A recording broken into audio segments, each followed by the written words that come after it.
Do you find one of the challenges with privates is that you can't, you can only get in for the most part, at least directly in these certain moments during the season. If there's a big round happening. Yeah, if there's a big round happening, do you find yourself being like, I'll keep tracking this company, but I'm not going to chase it right now, or just given, I imagine there's moments where. Or do you have a partner who can sort of chase it down for you?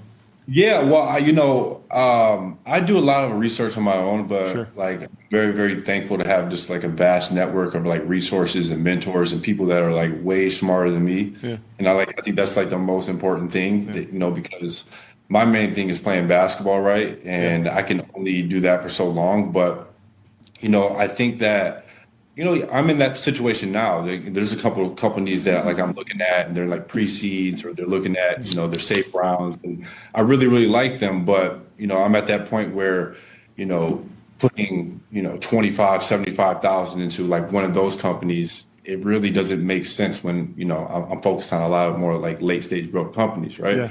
So, I think you want to track, you want to do this, but, for me, I'm just wired differently. And I think that I think it's part of my ADHD that I have. Mm-hmm. I'm able to focus on a lot of different things at once. And I think that, when I'm playing basketball, if I'm during season, we're not playing basketball 24 hours a day. So, you have to pick and choose, your hours wisely. So, if I'm playing basketball, if I have to study film, if I have to work out, I handle that. But then, as soon as I get home from 3 to 6, 3 to 7, I'm in my office. That's great. And that's like study time and my learning time. And I can really focus on, understanding different landscapes, because, every sector is different, right? And, it calls for different thinking. TBPN's daily newsletter has op-eds from John and myself, top tech headlines, and the timeline's best posts. Sign up for free at tbpn.com.